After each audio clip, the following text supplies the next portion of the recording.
Hey guys, Hollow here. Today, LG has decided to release their latest innovation to revive their dying game, Soul Pass Plus. Here's why I think Soul Pass Plus ruins Soul Worker. Let's begin. A frequent question that a lot of newer players will ask is this game pay to win? While this question is a little bit harder to answer than it seems, the general answer has always been no with a tiny asterisk. Winning in this game is a rather vague concept, as the only form of competition nowadays is through the in-game rankings. You can use the premium shop to buy items such as brooches and akashas to boost your stats, but ultimately none of these items are unobtainable as a free-to-play player.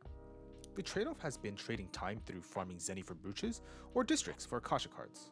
Some people might point out that you need some luck for this, but in the end it is technically still achievable without spending a single dime. So how is this pass pay to win? In the past, there have been attempts at monetizing certain aspects of the game. Some of the older Gameforge players might remember the old VIP system, where every day they'll be given more FP depending on whether they had silver or gold VIP, much like how the new Soul Pass will be giving FP. Despite the entire game being energy locked, you can very easily surpass the energy limit every day through the use of items such as vitamin Zs or mats from other players. Recently, LG has also released the Arua Pass, which featured a dancing Arua doll on a player's head as the end reward, along with some other goodies such as energy converters, antis, and dyes. This pass is something more along the lines of something that I would like to see this pass be, as it's purely just items. The only part that truly feels pay to win of the new pass is the increased entries into certain raids such as Hidden Hideout, Lunar Fall, and Daydream.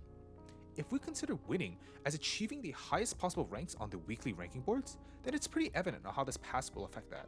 While some parts of ranking will have infinite retries, such as Hidden Hideout Solo and Abyss Lounge, there are many other parts where you're forced to rely on consistency. Generally, the biggest offender of this has been the Daydream section of rankings. Due to Global copying Japanese client, the server has always had 2 entries per day, while the old Gameforge servers had 5, and the Korean server has 7 now. Originally, KR had 5, but with the beginning of COVID, LJ decided to give them 7 entries in total every day. Yeah, the list of KR favorability grows every year. So now, if someone buys the pass, they gain an extra 7 entries per day compared to someone who didn't. Sure, you can argue that you can just be as consistent as possible, but remember that pretty much everyone is using the Plastic Akasha, which has a random chance of dropping golden balls. It is very easy to lose a few potential runs every week simply due to RNG. And you might say, Hollow, what if I'm not using Plastica? Well, then I'm saying, well, you probably didn't pull it. As for team rankings, the same concept applies. While we do get a generous amount of 10 runs per day, there are multiple chances to lose runs due to RNG. Whether it is how the run will open with either slams or circles, to getting trucks or spins right after, or even how the core balls will spawn.